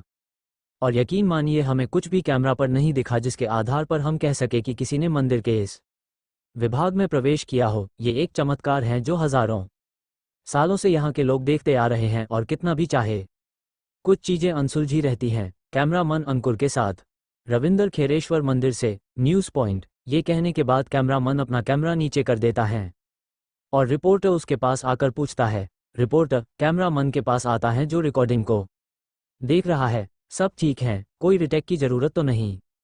कैमरामैन, नहीं, परफेक्ट शॉट। रिपोर्टर बढ़िया मुख्य पंडित, तो आपने किसी चीज़ की अनुभूति की इन 2 दिनों में? रिपोर्टर नहीं, हमें कुछ अलग महसूस नहीं हुआ। सब कुछ बिल्कुल सामान्य था, सिर्फ सर्दी के बहुत ठंडा होता है इस भाग पे। मुख्य पंडित हंसते हुए, सर्दी का तो कुछ कर नहीं सकते क्योंकि गांव से कोसों दूर ये मंदिर इस जंगल पर स्थित हैं। मेरा प्रश्न अध्यात्म के विषय पर था। रिपोर्टर नहीं गुरुजी, हमें कुछ महसूस नहीं हुआ। मुख्य पंडित और इस घटना के विषय के बारे में आपका क्या विचार है? रिपोर्टर हमारे मीडिया इंडस्ट्री में एक बात बहुत बिकती है, वो है सनसनी। जितनी सनसनी की दिखाया जाएगा उतने लोग आपके चैनल को देखेंगे और उसी उद्देश्य से हम यहाँ आए हैं। मेरे अपने व्यक्तिगत विचार ये हैं कि कुछ चीज़ों को समझा नहीं जा सकता तो उसे वैसे ही छोड़ देना चाहिए। मुख्य पंडित, आपके मन में कभी कोई संदेह उत्पन्न नहीं होता कि अश्वत्थामा एक साथ कैसे असीरगढ़, खोरेश्वर, लखीमपुर खेड़ी, शक्तिपीठ और जन्य जागृत ज्योतिर्लिंग की पूजा एक ही समय पर कैसे कर लेते हैं? रिपोर्टर मतलब मैं समझा नहीं पंडित जी। मुख्य पंडित, कुछ चीज़ें निस्संदेह मनुष्यों की बुद्धि से परे होती हैं, लेकिन मैं अपने इतने सालों के अनुभव से ये जरूर कह सकता हूं कि उस महान आत्मा ने प्रकाश की गति को भी पीछे छोड़ दिया है और अभी भी उनका उद्देश्य संसार में पूरा नहीं हुआ है। रिपोर्टर प्रकाश की गति? मुख्य पंडित हाँ, आइंस्टीन का सिद्धांत के अनुसार प्रकाश की गति सबसे तेज है, लेकिन वो गलत थे। सबसे तेज गति संसार में मन की है और इससे ये साबित हो सकता है कि मनुष्य की क्षमता क्या है और वो किस उद्देश्य से उसका जन्म पृथ्वी पर हुआ है। इसे पता लगाने पर उनका ध्यान होना चाहिए, ना ही कोई सनसनी देखने में। ये कहकर पंडित वहां से पूजा करने द्वार के अंदर चले जाते हैं और छोड़ जाते हैं उस रिपोर्टर जो उस चीज को सोच अपने आप को भ्रमित पाता है। दीपक की गाड़ी बड़ी तेजी से बुरहानपुर के पुलिस स्टेशन पे आके रुकती है। वो उतरता है और पुलिस स्टेशन के अंदर जाता है। वो जिस रौब से पुलिस स्टेशन में घुसता है उसे देख अन्य पुलिसकर्मी दंग रह जाते हैं। वो पुलिस स्टेशन के एक अंदरूनी कमरे में जाता है जहां पर कुछ पुलिस के अफसर और 2-3 ऐसे के अफसर खड़े हैं और भरत के लाश का मुआयना कर रहे हैं। दीपक को देख पुलिस स्टेशन का सीनियर अफसर उसके पास जाकर चिल्लाकर कहता है, इंस्पेक्टर कौन है तू? यहाँ तेरी शादी चल रही है कि? अंदर बेधड़क आ गया। दीपक दरवाज़ा बंद कर उस पुलिस अफसर को जोर से 3-4 चाटे जड़ता है और उसका काला पकड़कर कहता है। दीपक का अपने आप को हीरो समझता है। तेरे राज में शहर में एक खून हो गया और बाबू साहब को 2 दिन लग गए पता लगाने में। जानता है इस केस की अहमियत और एक जोरदार थप्पड़ जड़कर आज से सस्पेंड है तू। अगर इस पुलिस स्टेशन के आसपास भी दिखा तो वो हाल करूंगा कि सोचेगा कि तूने पुलिस फोर्स क्यों ज्वाइन की। निकल यहाँ से। वो इंस्पेक्टर जो बुरी तरह दीपक के हाथों जलील हुआ, वो चुपचाप उस कमरे को छोड़ बाहर निकल जाता है। अन्य पुलिस अफसरों को देखकर कहता है, दीपका, बाकी के पुलिस अफसरों को देखकर, तुम लोग भी इस कमरे से दफा हो जाओ, किसी काम के नहीं हो तुम सब। चुपचाप सभी पुलिस अफसर वहां से बाहर निकल जाते हैं। दरवाजा बंद करके दीपक सिगरेटें निकाल के पीता है और अपने इस अफसर को देख के पूछता है, दीपक स्टेटस? इस सीनियर अफसर भरत की लात आज सवेरे एक नहर से बरामद हुई। शरीर देखकर लगता है कि 4-5 दिन पहले इसकी हत्या हो गई थी। हमने जब और जांच पड़ताल की तो पता चला कि उसका नौकर उसके साथ रहता था और बीच बीच में पीता पाता रहता, लेकिन भरत की देखभाल वही करता था। दीपका कहाँ है वो नौकर? सीनियर अफसर बाहर बैठा हुआ है। दीपका लेकर आओ उसे। सीनियर अफसर जी सर, ये कहकर वो वहां से निकल जाता है। दीपका दूसरे अफसर को देख, फाइल दो मुझे। दूसरा अफसर सर, पे लीजिए केस की फाइल। दीपक केस की फाइल हाथ में लेकर उसके पेपर्स पढ़ता है और ट्रैफिक कैमरा में कैद हुआ भरत की कुछ तस्वीरों को देखता है जो कि 1-2 दिन पुरानी है। इतने में भरत के नौकर रोते हुए अंदर लाया जाता है। भरत का नौकर, सिर जी, हमें कुछ भी नहीं पता, हमने साहब का खून नहीं किया। सीनियर अफसर, चुप, नहीं तो मार मार के लाल कर दूंगा। चुप, बिल्कुल चुप। वो नौकर दीपक को देख उसके पैरों के पास बैठ जाता है और कहता है, भरत का नौकर, सर समझिए इनको, हमने कुछ नहीं किया है। हम क्यों अपने साहब को मरेंगे? हम तो उनके सहारे थे। दीपका फाइल पास में रखकर, तो सच सच बताओ तो हम तुम्हें छोड़ देंगे। बताओ इन 2-3 दिनों में क्या क्या हुआ? भरत का नौकर रोते हुए, हाँ साहब, मैं सब कुछ बताऊंगा आपको। हम साहब के साथ 1-2 साल से रह रहे थे, लेकिन कभी हमने उनके कमर की ताकत झांकी नहीं की। वो किससे मिलते हैं, किससे बात करते थे, हमने कभी ध्यान नहीं दिया। इन 2-3 दिनों में उनके घर में 3 लोग आए थे, एक लड़की और 2 लड़के, और एक रात उस घर में रुके भी और अगले दिन होते ही वो वहां से किसी पुलिस वाली की गाड़ी में बैठ निकल गए। दीपका कुछ तस्वीरें निकालकर उस नौकर को देता है। क्या ये थे वो लोग? भरत का नौकर गौरव युक्ति और रोहन की तस्वीरें देखकर, हाँ साहब यही थे। दीपका यकीन से कह रहा है ना? भरत का नौकर, हाँ सर, भगवान कसम। दीपका उससे तस्वीर लेकर फाइल के अंदर रखते हुए, ठीक है, और पुलिस वाले की शिनाख्त कर सकेगा? नौकर हूँ सरकार। दीपका अपने अफसर की ओर देखकर, इससे ले जाओ और यहाँ के पुलिस स्टेशन के फोटो एल्बम से उस अफसर की शिनाख्त करवाओ।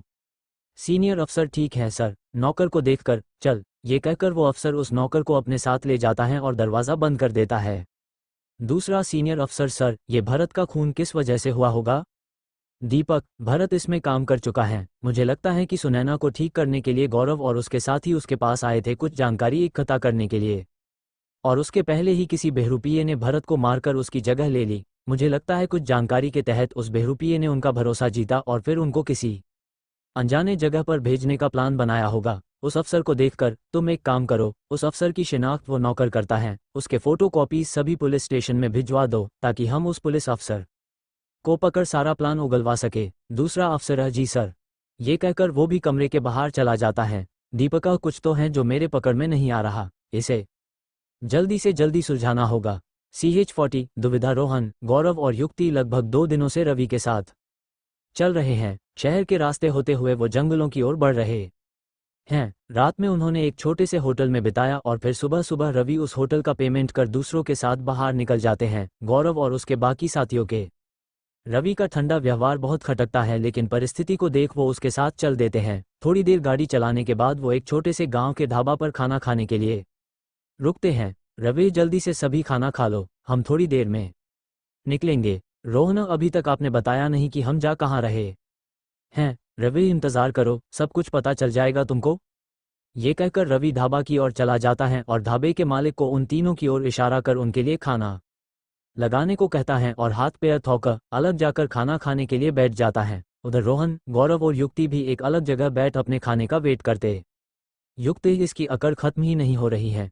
रोहन, हाँ, अलग लेवल का एटीट्यूड है, अब कब तक इसका सहारा लेना पड़ेगा, भगवान मालिक। तभी उधर एक वेटर आकर पानी के ग्लासेज उनके खाट पर रखता है। गौरव वेटर को पूछते हुए, ये कौन सी जगह है? बेटा, आप रेवा में हैं, सिरमौर प्रांत में। गौरव, शुक्रिया। फिर वो वेटर वहां से चला जाता है। युक्ति उठकर बोलती, युक्ति चलो, भगवान की कृपा से जगह तो पता लग गया, मैं जाके अपना मुंह हाथ धो के आती हूँ। रवि को देखकर उस सांड ने तो खाना भी शुरू कर दिया। युक्ति ढाबा के पीछे वाले वॉशरूम के पास हाथ मुंह धोने वाली होती है, तभी उसे उसके फ़ोन पर एक कॉल आता है। कॉल उठाकर युक्ति पूछती है, युक्ति, हेलो सुनैना, एक लोकल बूथ से। हेलो युक्ति। युक्ति, सुनैना, कैसी हो तुम? कहाँ हो तुम? सुनैना, मैं ठीक हूँ, मैं अभी लासा नामक गांव में हूँ। तुम लोग कहाँ हो? युक्ति, हम सिरमौर में हैं। बहुत अच्छा लगा तुमने फ़ोन कर लिए। सुनैना, तुमको तो पता ही होगा कि मेरा साथ क्या हुआ। अभी यहाँ के DGO के ऑफिस से फ़ोन लगा रही हूँ, तुम्हारा नंबर याद था तो मैंने फ़ोन लगा लिया। अभी मेरे पास ना ही फ़ोन है ना ही पैसे, बस भगवान भरोसे हूँ। युक्ति, ऐसा मत बोलो, हम जल्द आएंगे तुम्हारे पास, कोई ना कोई रास्ता तो ज़रूर निकालेंगे। सुनैना, थैंक यू युक्ति। युक्ति, मुझे बस ये बात की है, कहाँ तू किनके पास रुकी हो? तुमसे बात करने हो तो किससे बात करने पड़ेगी? सुनैना, अभी मेरे पास कोई फ़ोन नहीं उन लोगों के पास जिनके साथ मैं अभी रह रही हूँ। कुछ आदिवासी मेरा देख रेख कर रहे हैं, इस नंबर के सिवाय और कोई नंबर नहीं है। युक्ति, ठीक है, चिंता मत कर, हम जल्द से जल्द पहुँचेंगे तेरे पास, और कुछ भी हो जाए अपने गुस्से पर काबू रखना। सुनैना, ठीक है। युक्ति भाग के गौरव और रोहन के पास आती है जो खाना खा रहे हैं। युक्ति, सुनैना ने कॉल किया था अभी, वो अभी लासा नमक गांव में है। अभी तक वो ठीक है, लेकिन हमें जल्दी उस तक पहुंचना चाहिए। दूर बैठे रवि को भी किसी का कॉल आता है और वो किसी से बात कर रहा है। इतने में युक्ति बात सुन रोहन पूछता है, रोहन, क्या भगवान की कृपा, अभी वो किनके साथ हैं और क्या उसका फ़ोन है उसके साथ? युक्ति, वो अभी आदिवासियों के एक समूह के साथ रह रही हैं और उसका फ़ोन उसके पास नहीं है, हमारे आने का इंतज़ार कर रही हैं वो। गौरव, हमें जल्द से जल्द उस तक पहुंचना होगा। तभी दूर बैठे रवि अपने फ़ोन पर बात करते करते खड़ा हो जाता है। इधर गौरव कहता है, गौरव, अब पता करने पड़ेगा यहाँ से लासा कितना दूर है और वहाँ तक कितनी जल्दी हम पहुँच सकेंगे। इतने में रवि अपना फ़ोन डिस्कनेक्ट कर उनके पास आता है और कहता है, रवि, एक बुरी खबर है, भरत सर की मौत हो गई है। लेकिन बिना कोई आश्चर्य के रोहन और गौरव खाना कहते रहते हैं। रोहन, हमें पता है, गौरव ने हमें बता दिया था कि उनकी मौत बहुत पहले हो गई थी। रवि, क्या तुम्हें कैसे पता कि उनकी मौत हो गई? गौरव, वह मैंने उनके घर में ही भरत की आत्मा को घूमते हुए देखा। मैंने तभी समझ गया था कि जिससे हमने बात की वो एक बहुरूपिया है। रवि, उनके साथ बैठकर मैं समझा नहीं, तुमने उनकी आत्मा को देखा? युक्त ही ये गौरव की शक्ति है, वो भूतों को देख सकता है। रवि, हे भगवान, फिर से भूतों की बातें, मुझे कुछ सबूत दो, इन उड़न खटोली बातों पर मेरा विश्वास नहीं है। युक्त ही यही सच है, हम जिससे मिले वो भरत नहीं था, बल्कि कोई और। रवि, लेकिन ये कैसे हो सकता है? फॉरेंसिक डिपार्टमेंट के हिसाब से भी सर की मौत 4-5 दिन पहले हो चुकी थी, लेकिन मैंने तो उन्हें 2 दिन पहले देखा था। फिर ऐसे कैसे हो सकता है? गौरव, आपको इसकी खबर कैसे लगी? रवि, मेरा एक मुखबिर है जिसने मुझे इस बात की जानकारी दी, और उसने ये भी कहा कि अब पुलिस और एक खुफिया विभाग हमारे पीछे लग चुका है। अब हमें कोई महफूज जगह ढूंढनी होगी, मुझे इस मसले के तह तक जाना। रोहना, हम आपकी मदद ज़रूर करेंगे, लेकिन उसके पहले आपको हमारे 2 सवाल के जवाब देने होंगे। पहला, भरत ने आपसे गुप्त तरीके से क्या कहा, और आप हमें किधर ले जा रहे हैं? रवि इस बात को कहने में हिचकता है, तभी युक्ति कहती, युक्ति, मैं जानता हूं कि आप भरत सर की बहुत इज्जत करते थे, पर यह जान लीजिए कि जिससे आप और हम मिले वो भरत सर नहीं, कोई और था। उसका भी कोई भेद है जिससे हमें किसी भी हालत में जानना है, और अभी हमें एक दूसरे पर भरोसा करना होगा। रवि, ठीक है, भरत सर ने मुझे कहा कि तुम लोगों ने इसके कुछ ज़रूरी दस्तावेज चुराए हैं, कर मुझे तुम लोगों को उनके हवाले आज से 4 दिन बाद सोहागी की घाटी के पास इसके अफसरों को सौंपना होगा। रोहना अब समझा, लेकिन अगर वो चाहता तो हमें अपने घर से ही अरेस्ट करवा सकता था, उसने ये रूट क्यों चुनी? और वो भी तुम्हारे मदद लेके? रवि, क्योंकि उन्होंने कहा कि उन्हें तुमसे अपनी जान को खतरा है। अगर तुमको थोड़ी भी भनक पड़ जाती है तो तुम उन्हें मार सकते थे, इसलिए वो चाहते थे कि मैं ये काम करूं। और दूसरी चीज़, मुझे तुमसे संगीता और विमल की गुमशुदगी के बारे में तुमसे बातें भी करनी थी। गौरव, पहले चीज़ है कि हमने उन्हें गायब नहीं किया, वो उस डायन के हाथों मारे गए, और दूसरा, हम काफ़ी दिन खुद इसके गिरफ्त में रहे और उन लोगों ने हमें भी पर्दे पर रखा। रवि, मुझे पूरी कहानी डिटेल में चाहिए, उसके बिना मैं तुम्हारी मदद नहीं कर सकता। रोहना, हम आपको पूरी कहानी लासा जाते वक्त बताएंगे। रवि, लासा? मैं क्यों जाऊंगा लासा? युक्त, क्योंकि आप जिससे भ्रम मानते हैं उससे साक्षात आप वहां रूबरू होंगे, क्योंकि एक मासूम की जिंदगी खतरे में है, और अगर हमने कुछ नहीं किया तो वो मर सकती हैं। रवि अपनी रिवाल्वर निकलकर टेबल पर रखता है और कहता है, रवि, ठीक है, हम लासा चलेंगे, लेकिन मैं जैसा कहूंगा वैसा तुम्हें करना पड़ेगा, नहीं तो अंजाम ठीक नहीं होंगे। युक्त, आप चिंता मत कीजिए, हम आपकी बातें मानेंगे, क्योंकि आपकी बात मानने के अलावा और कोई चारा हमारे पास नहीं है। रवि, ठीक है, हम अभी लासा के लिए निकलते हैं। अपना रिवाल्वर वापस अपने जैकेट में रखता हुए शाम के 4:30 बजे आदिवासियों की कुटिया। सुनैना सो रही हैं, तभी उसकी कुटिया में रहने वाली आदिवासी की आती हैं और सुनैना को उठाती हैं और कहती हैं, आदिवासी स्त्री, कैसी है तबीयत? सुनैना, अभी पहले से काफ़ी ठीक है। सुनैना उठकर बैठती है। आदिवासी स्त्री, बाहर आओ, तुम्हें कुछ दिखाना है। सुनैना, मुझे स्त्री हो, चलो। वो स्त्री उसे तंबू के बाहर ले आती है, जहां एक जश्न का माहौल है और पूरे लोग जोर शोर और पूर्ण उल्लास से उस जगह को सजाने में लगे हैं। सुनैना, ये क्या हो रहा है? स्त्री, आज हमारे यहाँ सूर्य भगवान की पूजा होती है, इसलिए सारा गांव अभी सज रहा है। मैं चाहती थी कि तुम आज के जश्न का हिस्सा बनो। सुनैना, जरूर, थोड़ी देर उस लड़की के साथ घूमने के बाद। तुम्हारा नाम क्या है? स्त्री, माला। सुनैना, माला बहुत सुंदर नाम है। माला, शुक्रिया। थोड़ी देर में घूमते धामते वो उस जगह के एक हिस्से में आ जाते हैं जहां पर माला के भाई बंधु कई मरे हुए जानवर, शहद, बहुत मात्रा में फल और अन्य चीजों को लाकर एक बहुत ही बड़े भोज की तैयारी में लगे हुए हैं। ये देख माला उनमें से एक आदिवासी के पास जाती हैं और पूछती हैं, माला, अरे वाह, तैयारी तो जोर शोर से चल रही है। दूसरी आदिवासी महिला, हम आज मांस मछली बहुत बड़ी मात्रा में बनाएंगे, पूरा गांव खाएगा। माला, वाह, ये तो बहुत बढ़िया है। और मालतू, एक अन्य आदिवासी लड़के को देखकर, फल तो बड़े ताजे दिख रहे हैं। मालतू, हाँ, कुछ पास के खेत से खरीदे और कुछ शहर से। अच्छा, तुम्हें बताना थे कि मुखिया ने तुम्हें सूर्य भगवान के श्रृंगार के लिए बुलाया है, जितनी जल्दी हो सके चले जाने। माला, हो, चली जाऊंगी, चिंता मत करो। मालतू, सुनैना को देख जो जमीन पर पड़ी हुई है। अरे माला, तुम्हारी दोस्त को क्या हुआ? माला पलट के देखती हैं कि सुनैना जमीन पर पड़ी हैं और बहुत जोरों से सांसें ले रही हैं। उन मरे हुए जानवरों के शरीर पर लगे खून को देखकर अचानक से वो डायन सुनैना पर हावी होने के लिए देखती है। डायना, मुझे मांस चाहिए, खून चाहिए। सुनैना, मुझे इंसानी मांस चाहिए। सुनैना अपने सर पकड़कर, नहीं, अभी नहीं। माला सुनैना को देखकर, सुनैना क्या हुआ?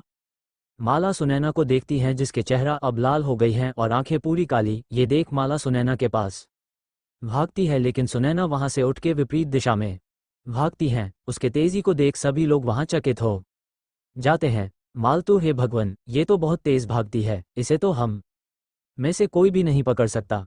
डायना, मुझे इंसानी लाश चाहिए, खून चाहिए, जल्द से जल्द एक इंसान को मारो और उसका भक्षण करो। सुनैना भागते हुए अपने कान बंद कर लेती है, नहीं, नहीं, चली जाओ, मेरे जीवन से चली जाओ। जब उस डायन की आवाज़ बहुत ज़्यादा सुनैना के दिमाग में गूंजने लगती है, तब उसे युक्ति की बातें याद आती हैं।